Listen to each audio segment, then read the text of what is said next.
민주당은 고발 사주 의혹의 중심에 윤석열 전 총장이 있다며 총공세를 폈습니다. 박범계 법무부 장관은 국회에서 강제 수사 가능성을 언급했습니다. 소득 하위 88% 국민지원금 신청이 어제 시작됐습니다. 하지만 부양가족이 적거나 건보료 기준을 살짝 넘겨서 탈락한 사람들이 속출하면서 불만이 터져나오고 있습니다. 나는 우리나라에서 상위 12%인데 이게 상위 12%라고 하면 나는 가소비를 하고 살고 있는 건가 씁쓸하더라고요. 어제 채널A가 단독 보도한 해군 간부들의 무더기 약 처방 원인은 의료 시스템의 구조적 허점 때문이었습니다. 국방부는 전군을 대상으로 실태 조사를 실시하기로 했습니다. 전남 장흥에서 전자발찌를 끊고 달아난 성범죄 전과자 마창진이 16일 만에 붙잡혔습니다. 팔자걸음을 눈여겨본 경찰관의 눈썰미가 결정적인 역할을 했습니다.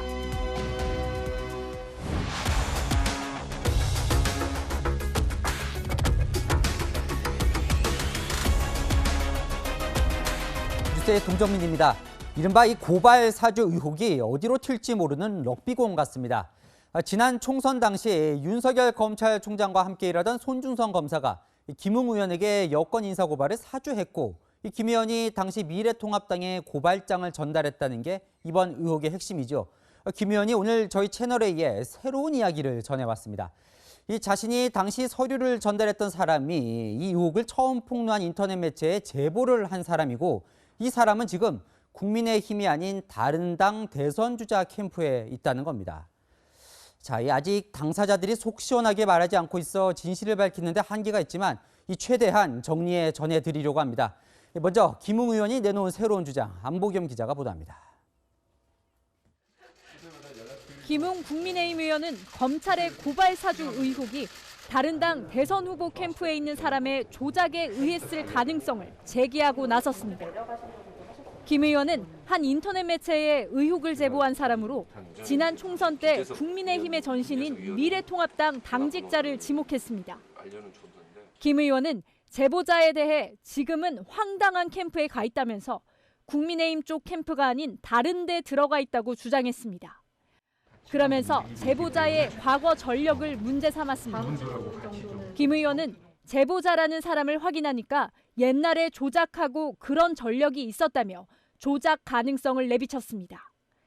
김 의원은 동아일보 인터뷰에서는 제보자는 윤석열 전 검찰총장, 국민의힘 유승민 전 의원을 모두 잡으려는 것이라며 그 사람이 밝혀지는 순간 어떤 세력인지 알게 된다고 주장하기도 했습니다. 법여권 인사들에 대한 고발장을 쓴 게 검찰이 아니라 김 의원이라는 장제원 국민의힘 의원 발언은 사실이 아니라고 했습니다. 분명한 어조로 김웅 의원은 윤 총장은 상관없다. 제가 만들었다. 검찰에서 받은 것 없다. 공직선거법 위반 내가 발견했다. 자신은 최강욱 열린민주당 의원에 대한 고발장을 쓰는 데에만 도움을 줬을 뿐이라는 겁니다. 김 의원은 내일 오전 국회에서 기자회견을 열고 자신의 입장을 밝힐 계획입니다. 채널A 뉴스 안보겸입니다. 국민의힘 아닌 다른 당 캠프 인물이 뉴스 제보자라는 김웅 의원의 주장에 대해 민주당은 물타기 하려는 거라고 맞받았습니다. 그러면서 윤석열 전 총장을 향해 총공세를 폈는데요. 박범계 법무부 장관은 강제 수사 가능성을 언급했고 한동안 잠잠했던 이해찬 전 대표까지 나서 군부를 짚었습니다. 최수영 기자입니다. 고발 사주 의혹 보도 제보자가 다른 당 캠프에 있다는 김웅 국민의힘 의원 주장을 민주당은 일축했습니다. 민주당 핵심 관계자는 책임 회피, 물타기를 시도해서는 안 된다며 내일 한다는 김웅 의원의 기자회견에서 전모를 제대로 밝혀야 할 것이라고 강조했습니다. 그러면서 윤 전 총장에 대한 압박 수위를 더욱 높였습니다. 대한민국 검찰청이 좀 해체해야 되는 거 아니야? 이런 소리까지 나올 수 있는 정말 굉장한 핵폭탄급 사건이라고 생각합니다. 이해찬 전 대표도 지난해 총선 전 같은 제보를 받았다며 공격에 가세했습니다. 감사원 쪽에서도 하나를 준비하고 있는 것 같고 검찰에서도 2개를 준비하고 있는 것 같다 했는데 이번에 보니까 그 2개가 하나는 이거였고 하나는 유시민 건이고 그랬던 것 같아요. 예결위 전체 회의에 출석한 박범계 법무부 장관은 고발 사주 의혹의 수사 전환 가능성을 언급했습니다. 그래서 손준성은 수사할 겁니까? 아니면 조사할 겁니까? 현재의 이 감찰에 준하는 진상조사가 충분하지 않다는 판단, 그것을 조만간 내려야 될 것 같고요. 한계가 있다면 김한정 의원님 지적처럼 수사로 전환될 필요가 있습니다. 대선 주자인 이낙연 전 대표도 청부 고발 의혹 몸통은 윤석열 씨라며 즉각 대선 후보직에서 사퇴하고 국민께 사죄해야 한다고 했습니다. TLA 뉴스 최순입니다. 자, 이번 이 고발 사주 의혹 주장은 난무하는데 말들이 달라서 이해가 쉽지가 않은데요. 이 정치부 송찬욱 기자와 무엇이 핵심이고 지금 어디까지 온 건지를 좀 짚어보겠습니다. 뭐 진흙탕 싸움처럼 진행되고 있지만 지금까지 밝혀진 건 한번 정리를 해보죠. 네, 우선 총선을 앞둔 지난해 4월 초 손준성 당시 대검 수사정보정책관이 당시 총선 후보였던 국민의힘 김웅 의원에게 범여권 정치인에 대한 고발장을 보내 고발을 요청했다는 한 인터넷 매체 보도에서 논란은 시작됐습니다. 김 의원이 이를 뉴스 제보자로 추정되는 당 관계자에게 전달하면서 미래통합당으로 접수가 됐고 이 일련의 사건의 정점엔 당시 검찰총장인 윤석열 전 총장이 있다는 주장입니다. 국민의힘에선 접수된 문건이 없다고 일단 선을 긋고 있습니다. 저희가 초기 조사를 해보니까 그런 기록이 존재하지 않습니다.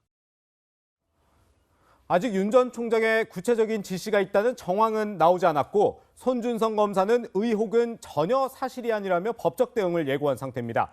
결국 이번 논란을 규명할 열쇠는 김웅 의원이 쥐고 있는 겁니다. 자, 그러니까요. 이 김웅 의원의 해명에 따라서 이제 퍼즐을 맞춰가고 있는 상황인데 뭐 말이 오락가락하고 있긴 하지만 한번 맞춰보죠. 네네. 자, 세 가지 키워드로 이제 정리를 해봤는데 첫 번째 손준성 검사요. 그러니까 네. 손 검사로부터 김웅 의원이 고발장을 받았느냐 이게 일단 핵심이에요. 그렇죠. 일단 첫 보도 직후에 이 구체적인 확인은 되지 않는다면서 국회의원은 공익신고의 대상이라며 애매하게 말을 하긴 했습니다. 그 다음 날에도 누구에게 전달받았는지 확인할 방법이 없다고 했는데 오늘 채널A 통화에선 손 검사와 법리 검토 이야기는 했다고 설명했습니다. 여전히 손 검사에게 받은 게 없다 이렇게 단정적으로 얘기하지 않고 있어서 논란은 계속되고 있습니다. 그래서요. 이제 두 번째 고발장 얘기를 좀 해봐야 돼요. 네. 자, 인터넷 매체 뉴스버스는 그러니까 최광욱 열린민주당 의원 등에 대한 고발장을 이제 공개를 하면서 네. 이게 이 검찰에서 김 의원에게 넘긴 거다 이렇게 주장하고 있는데 네네. 이 고발장을 김웅 의원이 쓴 게 맞습니까? 네, 일단 김 의원은 처음에는 이 전혀 기억은 안 나고 온 것을 전달만 한 것 같다 이렇게 해명을 했었습니다. 그런데 어제 장제원 국민의힘 의원은 녹취록까지 공개하며 고발장을 김웅 의원이 만들었다 이렇게 주장하면서 뭔가 실마리가 풀릴 것 같았습니다. 그런데 김웅 의원 오늘 채널A에 우리 당에 있는 분한테 왜 혐의가 있는지 A4 용지에 손으로 써서 전달했다며 이 고발장을 직접 작성하지 않았다고 부인하면서 고발장 작성자에 대한 의문도 해소되지 못하고 있습니다. 그러니까 뭔가 이 자신이 주도한 고발장은 있다 뭐 이런 뉘앙스로도 들리는데 자, 네. 김 의원이 이제 세 번째 이 부분에서 오늘 새로운 주장을 했어요. 뉴스 제보자 관련이죠. 네, 여기서 뉴스 제보자가 등장을 하는 건데요. 제보자에 대해선 이 인터넷 매체 측의 국민의힘 측 사람이란 설명으로 처음 등장을 합니다. 이 김 의원은 그동안 제보자에 대해서는 말을 아끼다 오늘 처음으로 국민의힘 쪽 캠프가 아닌 캠프에 가 있다 이렇게 주장을 했습니다. 이 말이 사실로 밝혀지면 고발 사주 의혹은 새로운 국면으로 바뀔 수도 있습니다. 윤 전 총장 측에선 누군가의 공작임이 밝혀졌다며 반격에 나설 수 있는 거죠. 하지만 민주당에선 전형적인 물타기 정도로 보면서 아직까지는 크게 신경 쓰는 분위기는 아닙니다. 네. 제보자가 누군지는 아직 밝혀지지 않았는데요. 당 안팎에선 두세 명이 거론되는데 당사자들은 모두 자신은 아니라고 해명하고 있습니다. 그래요. 참 진행 과정 정리를 해봤는데 그럼 앞으로 이 사안 어떻게 좀 진행이 될 것 같나요? 네, 우선 오늘 국회를 찾은 이철희 대통령 정무수석은요. 야당 캠프 간 싸움이라는 소문이 있다는 질문에 내 여의도 짬밥으로 보면 내 감으로는 그런 것 같다면서 근데 왜 우리 보고 정치 공작한다고 걸고 넘어지나라고 반문하기도 했습니다. 이 당사자들은 부인하거나 기억이 안 난다고 하고 증거도 마땅치 않은 상황에서 실체 규명보다는 야당 후보 캠프 간 또 여야 간 정치 공방만 지루하게 계속될 가능성이 커 보입니다. 그래서 내일 이제 오전에 하겠다는 김웅 의원의 기자회견이 더 관심을 받고 있는데 무슨 말을 하는지 좀 취재가 됐습니까? 내일도 김 의원이 이에 대해서 구체적으로 얘기를 하지 않고 있는데 물론 시원하게 해명할 수도 있겠지만 그 가능성은 아직은 좀 낮아 보이긴 합니다. 의혹 조작 가능성을 제기하며 여권 공격에 상당 시간을 할애하지 않을까 이렇게 예상을 해봅니다. 김 의원이 좀 속 시원하게 밝히면 좋겠습니다. 네, 지금까지 정치부 송찬욱 기자였습니다. 다음 뉴스입니다. 일부 해군 간부들이 군 의무대에서 간기능 보조제 등 공짜 의약품을 몇 배갈씩 타가거나 항정신성 의약품까지 처방받아갔다는 단독 보도 어제 전해드렸습니다. 보건당국이 그동안 이런 실태를 몰랐다는 점이 이상한데 알고 보니 의무대의 처방 내역은 국가의 관리망에서 벗어나 있었습니다. 백승우 기자가 취재했습니다. 국내 코로나19 예방접종이 실시되던 지난 5월 해군 A대위는 의무대에서 타이레놀 A종인 타세놀 ER 처방정을 무려 90정이나 공짜로 받아갔습니다. 이래 처방 권장량이 10알 정도인 점을 감안하면 9배나 많은 양입니다. 몸이 안 좋아서 받는 게 아닌데 타이레놀 같은 것들, 그런 진통제를 그냥 처방해달라고. 백신 접종 후유증엔 타이레놀 10알 정도면 충분하다고 설명해도 듣지 않았다는 겁니다. 군의관들은 우선 약값이 무료이기 때문에 간부들의 무리한 요구는 계속됐다고 지적합니다. 또 군병원과 국군수도병원의 진료 처방 내역은 보건당국에 신고되지만 의무대의 진료 처방은 군 내부 시스템에만 기록되는 등 감시에서 벗어나 있기 때문이라고 설명했습니다. 여기에 의료사를 몇 배갈씩 달라 항정신성 의약품 등을 그냥 달라는 간부들의 요구를 거부하기 어려운 조직 문화도 작용했습니다. 1년치 해달라. 이런 식으로 이제 윗사람을 통해서 뭔가 쓴소리를 듣게끔 하는. 전문가들은 군 간부들의 무분별한 약물 오남용을 우려하고 있습니다. 이 약을 먹고 있다라는 사실이 현재 사회에 나와서 다른 의원이나 병의원에서 필터링이 안 되잖아요. 약물 부작용은 심해질 수 있죠. 지난 2016년에도 국회 국정감사에서 이 문제가 대두돼 국방부가 질타를 받았지만 의무대 약품 관리는 제대로 개선되지 않고 있습니다. 군 간부들의 약물 오남용 방지와 군 예산 낭비를 막기 위해서도 관련 시스템 마련이 꼭 필요하다고 생각합니다. 채널A의 보도와 관련해 건강보험심사평가원은 해당 문제를 인지했고 국방부와 협의 등을 거쳐 개선이 필요하다고 밝혔습니다. 채널A 뉴스 백승우입니다. 네, 지금 보신 채널A의 해군 간부 무더기 약 처방 의혹 보도에 대해 해군은 사실관계를 면밀히 확인하고 결과에 따라 엄중 조치하겠다고 밝혔습니다. 국방부도 사단급 의무대 5곳을 제외한 대부분의 부대에 시스템 보완이 필요하다고 인정하고 전군을 대상으로 의약품 관리 실태를 조사하겠다고 설명했습니다. 군부대에 그동안 얼마나 부조리한 일들이 많았으면 요즘 탈영병들의 이야기를 다룬 드라마가 큰 인기를 끌고 있죠. 어제 국방부는 드라마와 현실이 달라지고 있다고 말했습니다만 해군에서 괴롭힘을 당하던 병사가 극단적인 선택을 하는 드라마에 나오는 일과 비슷한 사건이 또 일어났습니다. 유주은 기자가 보도합니다. 강감차남에서 근무하던 병사가 휴가 중이던 지난 6월 극단적 선택을 한 사실이 뒤늦게 알려졌습니다. 해군 관계자는 강감차남 소속 A1병이 선임병들로부터 업무 미숙을 이유로 폭언을 당한 것으로 확인됐다고 설명했습니다. 집단 따돌림과 폭행도 있었다는 주장이 나왔습니다. A1병이 함장에게 신고했지만 함정 특성상 보직만 변경됐을 뿐 가해자와 분리되지 못한 것으로 전해졌습니다. 결국 A1병은 공황장애 증상 등을 보여 입원까지 했습니다. A1병이 숨진 뒤 석 달 가까이 지났지만 해군은 당시 조사를 받던 함장과 부장 등이 청해부대 복귀 작전에 긴급 파견돼 추가 조사에 어려움이 있었다고 설명했습니다. 군 당국은 최근 탈영병을 잡는 군무 이탈 체포조를 소재로 한 드라마가 화제가 되자 탈영 원인이 된 가혹행위 등이 사라지도록 지속적으로 노력했다고 선을 그었습니다. 일과 이후 휴대전화 사용 등으로 악성 사고가 은폐될 수 없는 병영 환경으로 현재 이렇게 바뀌어 가고 있다는 점을 입장 발표 하루 만에 병영 부조리가 다시 드러나 군에 대한 신뢰가 무너졌다는 지적이 나옵니다. 채널A 뉴스 유주은입니다. 여성 2명을 연쇄 살해한 강윤성, 갑자기 태도가 달라졌습니다. 일주일 전에는 취재 마이크를 걷어차며 난동을 피우더니 오늘 검찰에 넘겨질 땐 고분고분했는데요. 피해자들에게 사과도 했지만 이 전문가들은 진정성 없는 사과라고 평가했습니다. 정현우 기자입니다. 신상 공개 결정 뒤 처음으로 모습이 공개된 강윤성. 모자를 벗은 채 검은 마스크만 쓰고 경찰서 문을 나섭니다. 강윤성은 자신이 살해한 여성 2명에게 사과했습니다. 피해자분과 그 이웃 가족분들에게 진심으로 사죄드립니다. 하지만 언론 보도가 잘못됐다는 주장은 이어갔습니다. 성관계 문제로 살해한 게 아닌데 처음에 이틀 동안 보도 제가 성관계 거부해서 목졸라 살해했다는 보도가 잘못된 겁니다.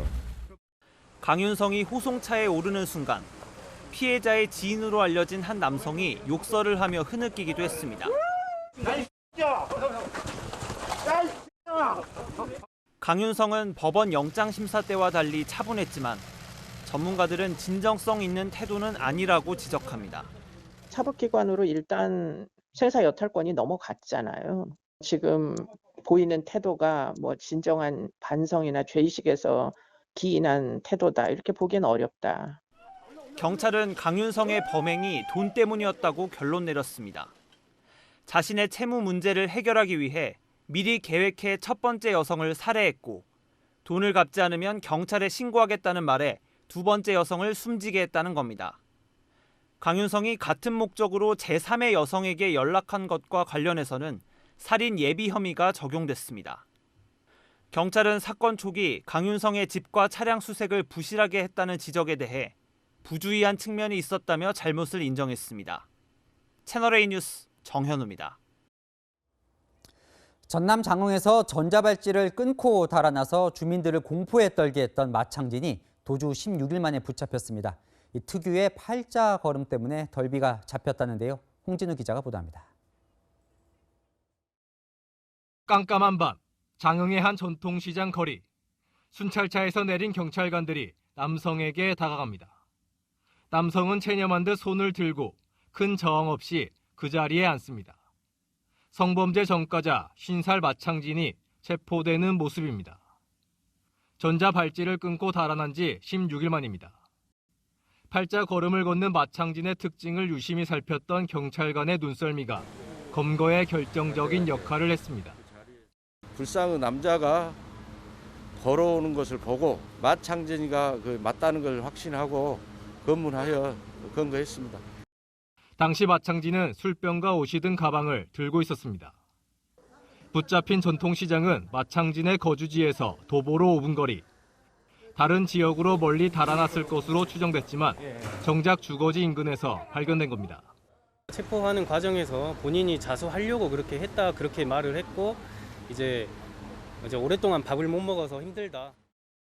마창진은 지난 2011년 청소년 2명을 성폭행한 혐의로 5년을 복역한 뒤 전자발찌를 부착하고 생활했습니다.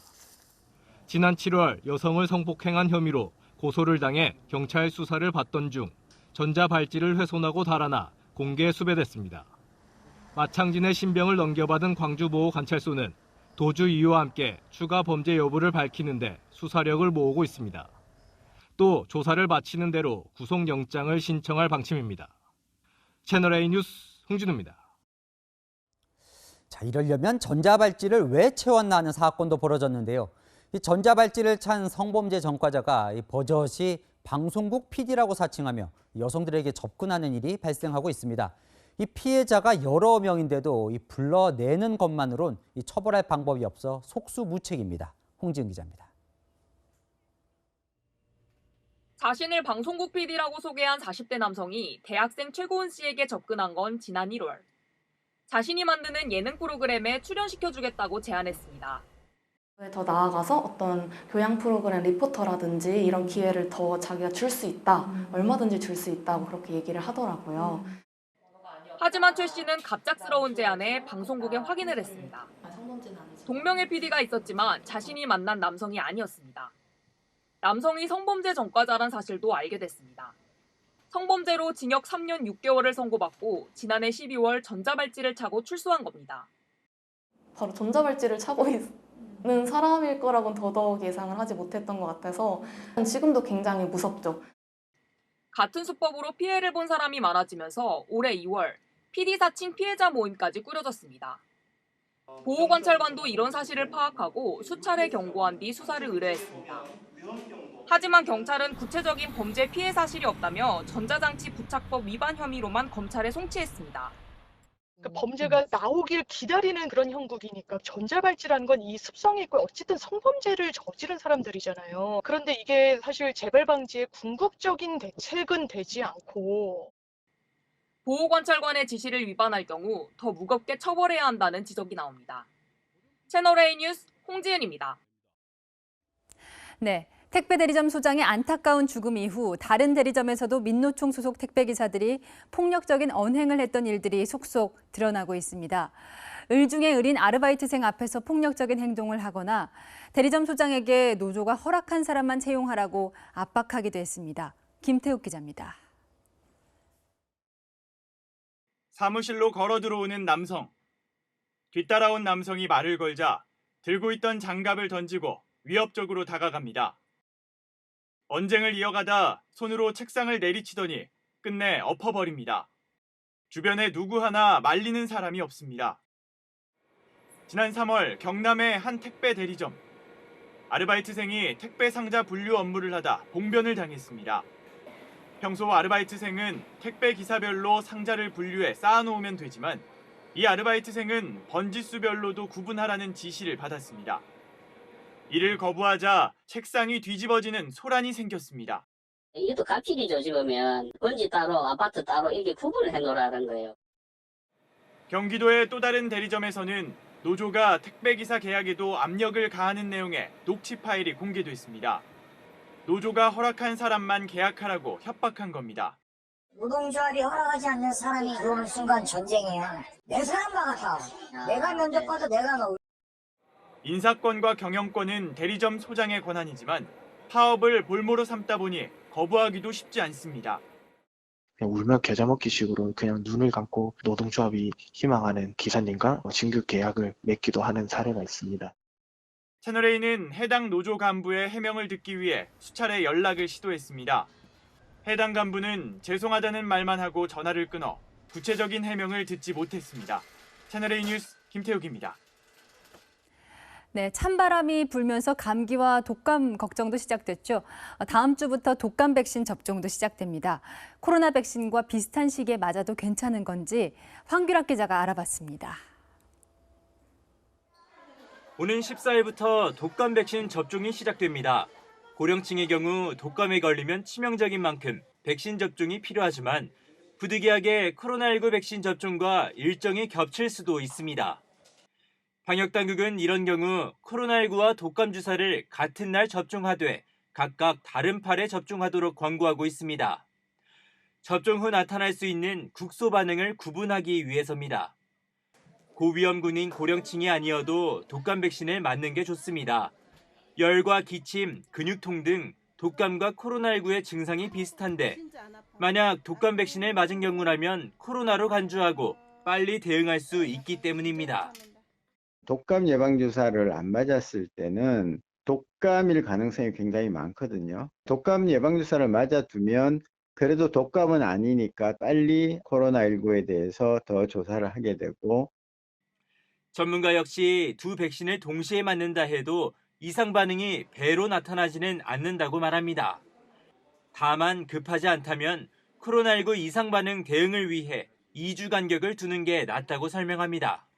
건강이 좋은 분들은 동시 접종도 가능하지만 코로나19 같은 경우는 일부의 부작용이 발생하는 경우도 있기 때문에 2주 정도의 간격을 두고서 본인의 건강 상태에 따라 14일부터는 13세 이하 아이와 임신부, 다음 달 12일부터는 만 65세 이상 어르신 등 모두 1,460만 명이 무료로 독감 백신을 맞을 수 있습니다.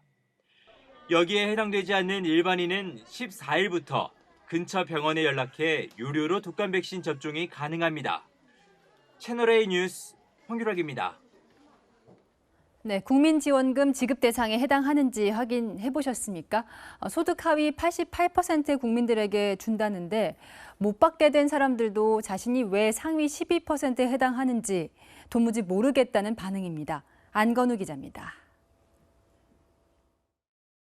50대 직장인 전모 씨는 국민지원금 대상에서 제외됐습니다.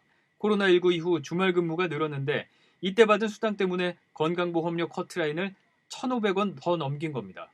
일을 안 하면은 월급이 확 줄어드는 그런 시스템이라 연봉이 좀 많이 높아진 거는 맞는데 일을 안 하고 진짜 돌아서면은 받을 수 있지 않았나. 아쉽긴 아쉬워요. 외벌이 가정의 50대 주부 김모 씨. 한평생 상위 계층이라 생각한 적이 없었지만 병역 문제로 아들이 세대 분리되고 남편 소득이 건보료 기준을 살짝 넘긴 게 발목을 잡았습니다. 나는 우리나라에서 상위 12%인데 이게 지금 상위 12%라고 하면 그럼 나는 너무 과소비를 하고 살고 있는 건가라는 생각이 좀 씁쓸하더라고요. 국민지원금 지급 기준은 올 6월 건강보험료입니다. 하지만 보험료 기준을 충족해도 금융소득 2천만 원 이상, 과세표준 9억 원 이상 집소유 등 생각지 못한 기준에 걸려 탈락하는 경우도 많습니다. 때문에 선정 기준을 놓고 전세 살고 외벌인데 못 받았다. 나보다 잘 사는 사람도 받는데 못 받는 나는 뭐냐. 이런 성토가 이어지고 있습니다. 논란이 커지자 민주당은 수도권 상당수의 불만 표출을 지켜보고 있다며 이의 신청을 하면 최대한 포괄적으로 수용하겠다고 밝혔습니다. 하지만 예상됐던 갈등과 혼란이란 지적입니다. 어정쩡한 정말 정치적 타협으로 예견된 비효율적인 집행 이런 거 아닌가 싶습니다. 전 국민 지급이 어렵다면 12대 88로 나눌 게 아니라 취약계층에 더 두텁게 주는 게 맞다는 겁니다. 특별하게 어려운 업종들은 우리가 상식적으로 사실 거의 알 수 있는 부분이었거든요. 참 50만 원을 지원하는 한이 있어도 생계가 정말 힘들어진 사람들에게 주는 게 저는 맞다고 생각을 해요. 채널A 뉴스 안건우입니다.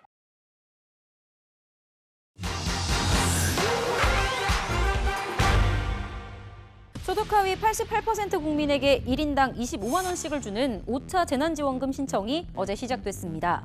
지원금 신청이나 접수를 도와준다는 문자 메시지 받은 분들도 많은데요. 문제는 이런 문자 메시지 상당수가 개인, 금융정보를 가로채려는 스미싱 문자라는 겁니다. 어떻게 하면 스미싱 문자 걸러낼 수 있을지 그 방법 알아봤습니다. 앞서 재난지원금이 지급될 때마다 스미싱 문자가 기승을 부렸는데요. 대표적인 게 은행이나 카드사를 사칭하는 방식입니다. 문자 앞머리에 이렇게 광고라는 표시가 있고 인터넷 접속 링크를 누르게끔 유도하는 게 특징인데요. 진짜 카드사가 보낸 문자와는 어떻게 다를까요? 지원금 신청 방법과 고객센터 번호 등이 포함돼 있지만 스미싱 피해를 막기 위해서 인터넷 주소 포함하지 않는다고 이렇게 명시하고 있습니다. 정부 기관을 사칭한 스미싱 문자도 많은데요. 발신자가 국세청이나 기획재정부로 되어 있거나 코로나19에 영문명이 들어간 접속 링크가 보인다면 일단 의심해 보셔야 합니다. 정부 내에서 국민지원금 대상자 알림 여부를 보내는 것은 국민비서가 유일하며 기재부나 국세청 등 다른 부처 명의로 보내고 있지 않습니다. 행정안전부의 국민비서 서비스 국비를 통해 재난지원금 알림 서비스를 신청하면 이런 메시지가 오는데요.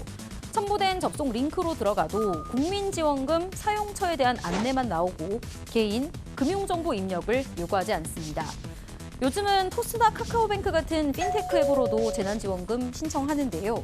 이때도 문자 메시지에 포함된 인터넷 접속 링크를 누르는 방식이 아니라 해당 앱을 열고 들어가서 본인 인증과 개인정보 수집 동의 절차를 걸쳐야 합니다. 더 궁금한 점은 팩트맨 제보 부탁합니다. 시중은행이 신용대출 한도를 연봉 이내로 줄이며 이제 마이너스 통장 한도마저 5천만 원으로 조였습니다. 대출 규모를 이렇게 줄이는 것에 이어서 일부 대출이 아예 중단되기 시작했는데요. 대출 보릿고개가 시작된 거죠. 김단비 기자입니다. 마이너스 통장 개설을 계획한 30대 남성.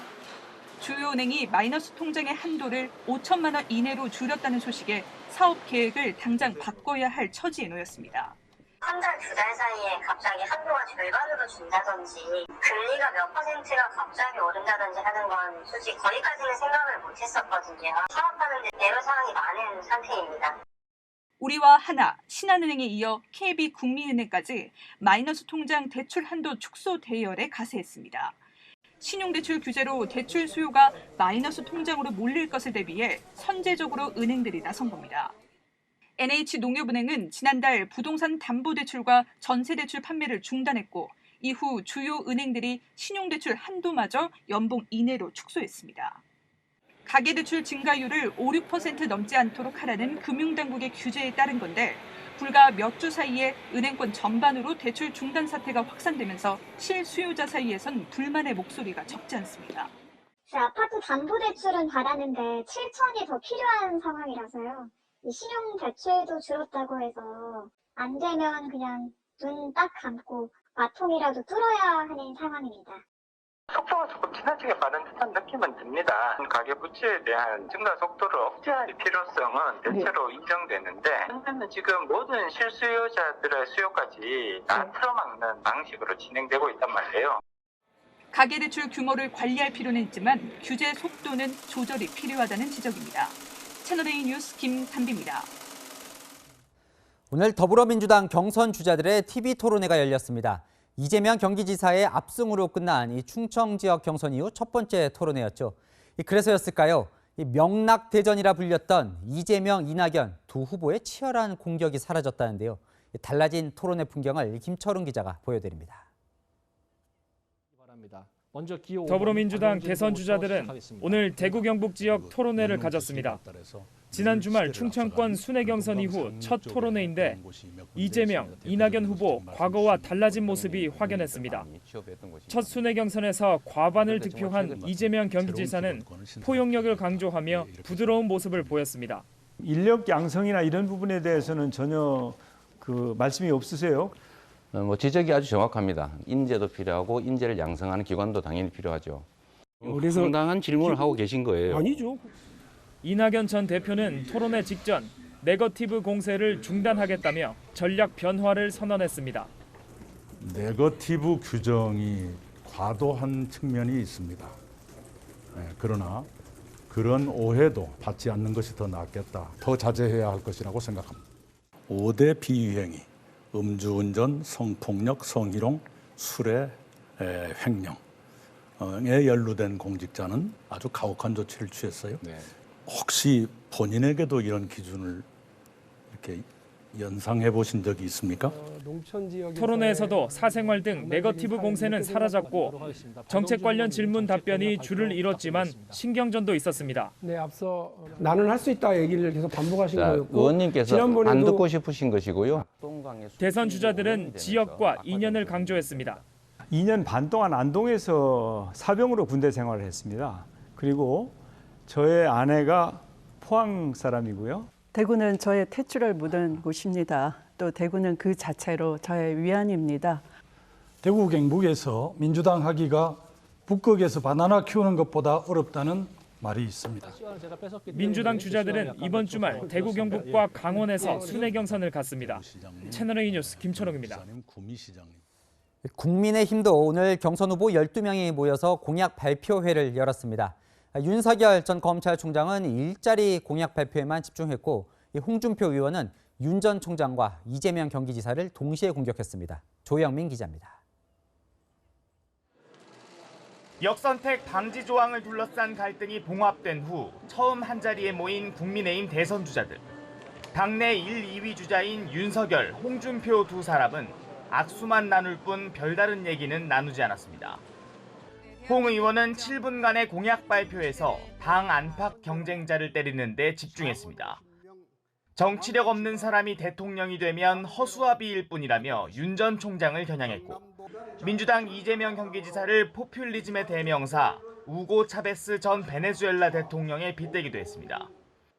경기도의 차베스를 잡는 사람은 제가 생각하기에 홍준표가 제일 낫지 않느냐. 유승민 의원도 윤 전 총장의 부동산 공약을 비판하고 민주당이 두려워하는 후보는 자신이라고 강조했습니다. 그들은 저희 중도 확장성을 가장 두려워합니다. 여러분께서 정권 교체를 원하신다면 저 유승민이 앞장서서 내년 3월 9일 반드시 민주당 박살내고 집중 견제를 받은 윤 전 총장은 문재인 정부 일자리 정책을 비판하며 정책으로 차별화에 나섰습니다. 보여주기식 일자리 만들기와 소주성의 결과였습니다. 윤석열 정부는 민간이 주도하는 양질의 지속 가능한 일자리 창출을 공약 발표 이후 고발 사주 의혹에 대한 취재진 질문이 이어지자 이미 입장을 밝혔다며 말을 아꼈습니다. 후보들이 7분씩 공약을 발표하고 한 명의 후보만 상대 후보에게 질문하는 방식의 발표회를 두고 유치하다는 불만도 나왔습니다. 발표야 자기가 일방적으로 발표하는 거니까 역시 토론만큼의 깊이 들어가는 그게 없어서 아쉽죠. 국민의힘은 9일과 10일 이틀간 일반 국민들이 던진 질문에 후보자들이 답하는 형식의 국민 면접을 진행할 예정입니다. 채널A 뉴스 조용인입니다. 자, 이 언론중재법 처리를 밀어붙이던 당시에 이 전해진 유엔 서한은 정부 여당을 곤혹스럽게 했었죠. 이 강한 우려를 담고 있었으니까요. 이 당시 정부가 이 서한을 국회에 늦게 보냈다는 의혹이 있어 왔는데요. 오늘 외교부가 답을 했습니다. 정한희 기자입니다. 국회 외교통일위원회에선 언론중재법에 대한 유엔의 우려 서한이 국회에 늦게 전달된 것을 두고 국민의힘의 추궁이 이어졌습니다. 금요일 날 받고 월요일 날 오후 4시에 국회의장에 전달할 때까지 국회에 대한 통보를 아무것도 안 한 겁니다. 저는 외교부가 4월 동안 지연시킨 거는 분명히 책임을 져야 될 일이라고 봅니다. 아닙니까? 주말 상황이 있었습니다만 의원님이 지적하신 주말에 일 안 해요? 일합니다. 제가 그 부분을 대해서 좀 인정할 건 인정하고 어떤 의도와 어떤 의지를 가지고 국회에 딜레이를 시켰다는 그 말씀에 제가 동의할 수는 없습니다. 외교부는 유엔의 우려가 담긴 서한을 지난달 27일에 받고도 국회에는 사흘 뒤에야 전달했고 유엔이 지난 1일 홈페이지에 서한을 올리면서 늑장 전달 사실이 공개됐습니다. 북한 핵시설 재가동이 남북 공동선언 위반인지를 두고도 공방이 벌어졌습니다. 재가동이 사실이라면 이것이 2018년도에 판문점 남북 정상회담 선언이나 같은 해 9월 평양 공동선언 취지에 위배된다고 보시는 거죠? 그거는 좀 아니라고 봅니다. 핵실험장 파기 그리고 미사일 실험장 파기는 여전히 진행되고 있지만 미국 의회가 영미권 5개국 정보동맹인 파이브 아이즈에 한국을 포함시킬지 논의한 것에 대해선 가입을 공식 검토한 적이 없다고 밝혔습니다. 채널A 뉴스 정한입니다.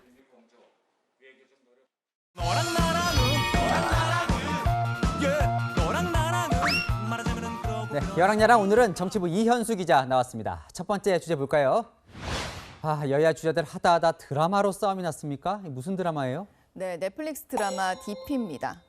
네, 탈영병들을 잡는 군무 이탈 체포조들의 이야기인데요. 군내 가혹행위 등 부조리가 적나라하게 묘사돼 있어 연일 화제가 되고 있죠. 너는 그냥 왁구가 마음에 안 들어. 이병! 군대 안 왔으면 탈영할 일도 없지 않았을까.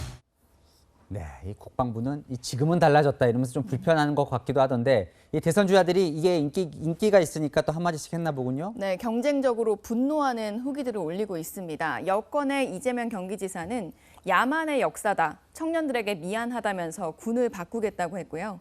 야권 홍준표 의원은 가슴 아픈 일이라면서 징병제를 모병제로 전환해야 한다는 자신의 공약을 강조했습니다. 저 두 사람 다 이 감상 후기에 현역 복무를 안 했다, 이런 고백도 했다면서요. 네, 이재명 지사는 장애로 면제, 홍준표 의원은 방위로 복무를 했다고 고백을 했습니다.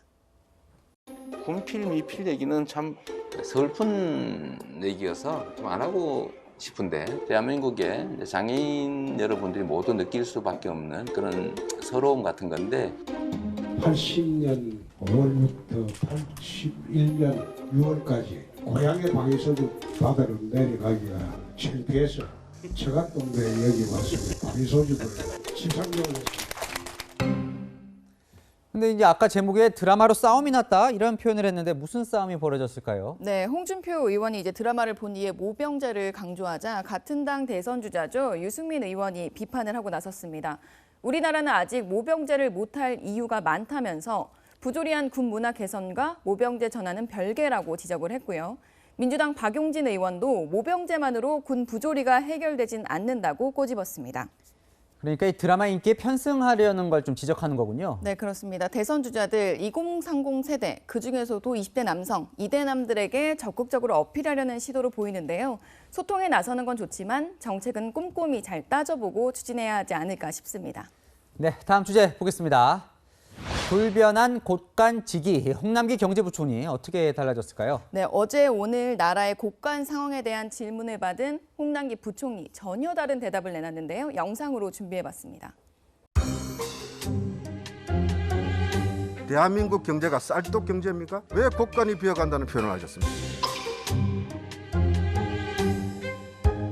곳간에 곡식을 쌓아두는 이유가 뭐라고 생각하십니까, 부총리님? 쌓아놓으셨다 그러는데 제가 웬 비어가고 있습니다.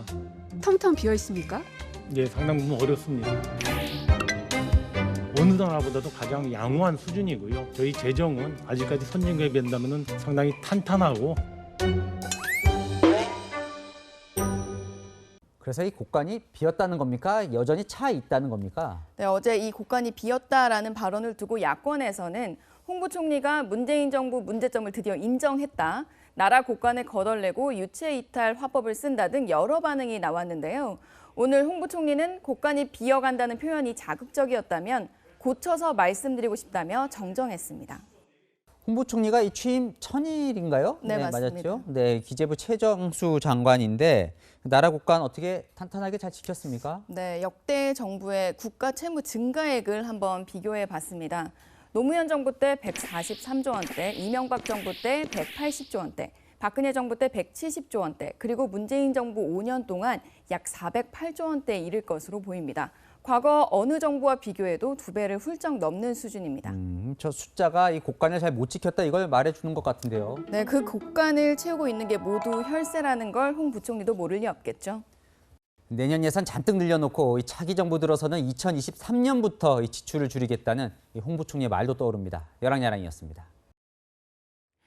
20년 만에 아프가니스탄을 장악한 탈레반은 과거의 실패를 반복하지 않으려는 듯 SNS로 정교한 선전 전략을 펼치고 있습니다. 반군과의 내전 종결도 선언했습니다. 김윤수 기자입니다. 극단적인 이슬람 규율에 따라 20년 전 세계 문화유산인 바미안 계곡의 불상을 파괴해 충격을 줬던 탈레반. 1996년 처음 집권한 탈레반은 당시 인터넷을 금지하고 TV도 압수했습니다. 본인 얼굴 촬영조차 꺼리던 탈레반이 지금은 파워 트위터리안이 됐습니다. 공식 트위터 계정들의 팔로워만 80만 명을 넘어섰고 게시물에는 댓글이 수백 개씩 달렸습니다. 국제사회에서 인정받기 위해 20년 사이 급변한 환경에 맞춰 여론몰이에 나선 겁니다.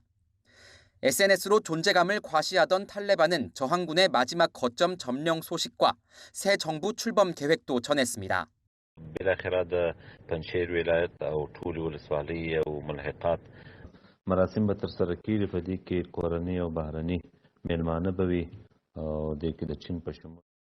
우리 정부는 경제 협력 등 관계 개선을 요구한 탈레반에 대해 조건을 제시했습니다. 우리는 아프가니스탄 신정부가 국제규범을 준수하고 기본적인 인권을 존중하며 테러리즘의 피난처를 불허한다면 함께 일할 용의를 가지고 있습니다.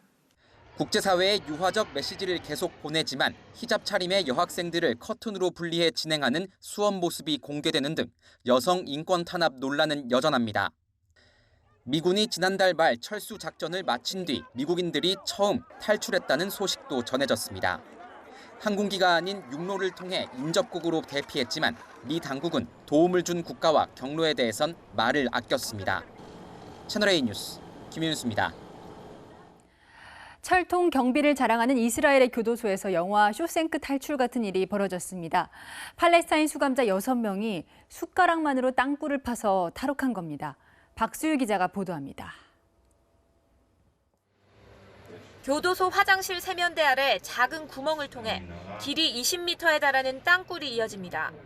이스라엘 북부의 길보아 교도소에서 팔레스타인 수감자 6명이 땅굴을 파 탈옥했습니다. 포스터 뒤에 녹슨 숟가락을 숨겨놓고 교도관의 눈을 피해 수개월 동안 틈틈이 구멍을 판 겁니다. 구멍이 지하를 덮은 판과 만나자 이를 들어올려 배수 시스템을 통해 교도소를 빠져나갔습니다. 이들은 밀반입한 휴대전화로 탈옥 계획을 세웠고 탈옥 당일에는 교도소 밖에서 기다리던 차량을 타고 사라졌습니다.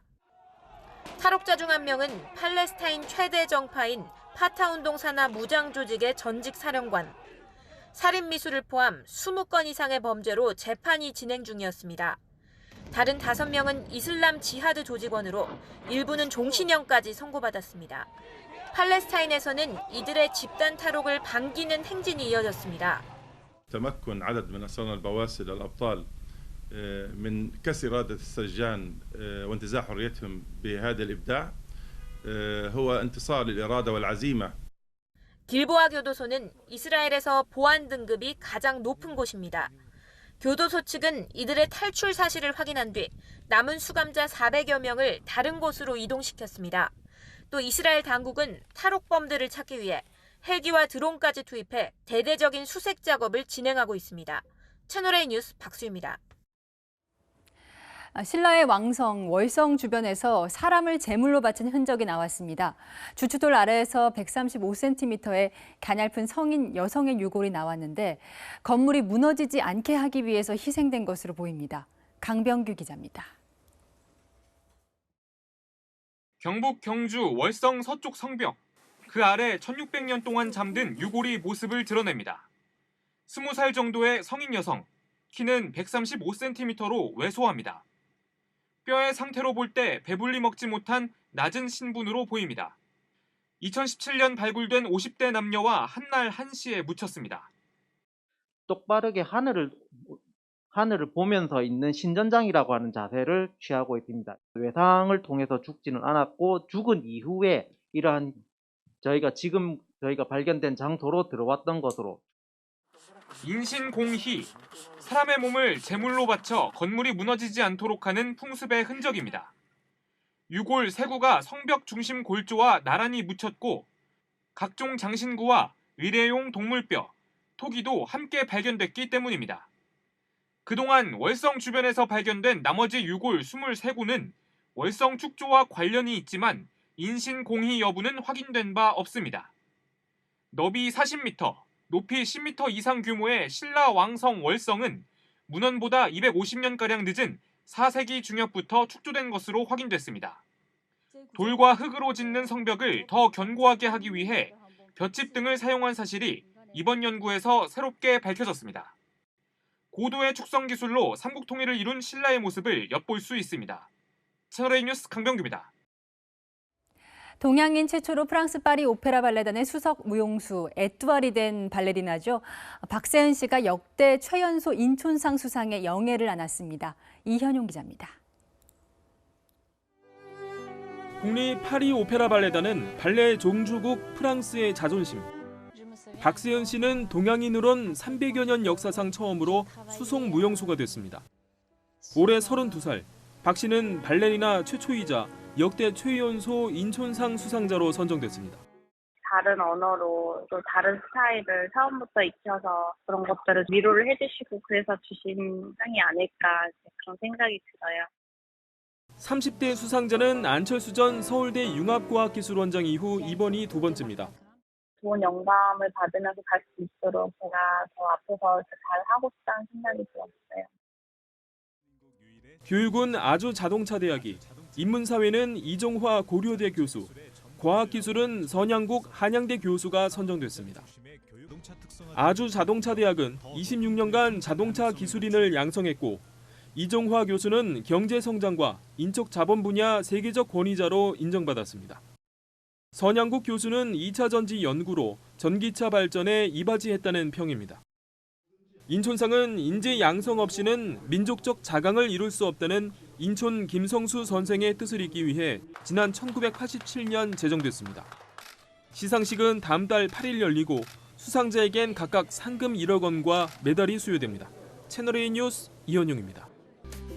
하늘에 뒤덮은 먹구름에 종일 어두컴컴한 하루였습니다. 내일까지도 전국에 산발적으로 비가 내린 뒤 오후부터는 차츰 맑은 하늘이 드러나겠는데요.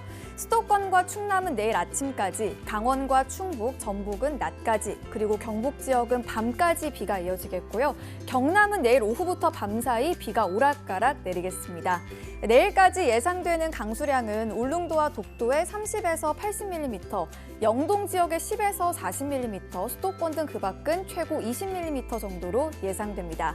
내일 한낮에 서울이 28도, 대구는 29도까지 올라 오늘보다 다소 덥겠습니다. 주말까지는 맑고 일교차 큰 날씨가 이어지겠는데요. 다만 오늘 발생한 14호 태풍 찬투가 다음 주쯤 대한해협에 북상할 가능성이 있습니다. 하지만 아직 변동성이 크기 때문에 계속해서 태풍 정보도 잘 확인해 주셔야겠습니다. 날씨였습니다.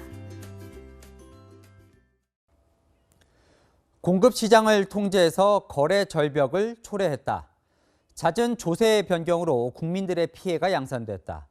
검증 없이 임대차법을 강행했다. 700종 넘는 분량의 이 보고서는 현 정부의 부동산 대책에 대한 신랄한 비판으로 가득 차 있습니다. 작성자는 국책 연구기관들 1년 동안 3개 연구원이 협력해서 작성했습니다. 집값이 올라도 비정상적으로 너무 많이 올랐다며 이런 의심까지 했는데요. 부동산 가격 상승은 경제가 성장한 것 같은 착시를 부를 수 있는데 이건 실수나 부정부패를 감추고 싶은 정치인, 공직자들에겐 생생 낼 수 있어 좋다. 어제도 정부 대책이 나왔지만 오늘도 집값은 오르고 있습니다. 오늘의 한마디는 오죽하면 국책기관마저로 하겠습니다. 오늘 뉴스 여기까지입니다. 내일도 뉴스입니다.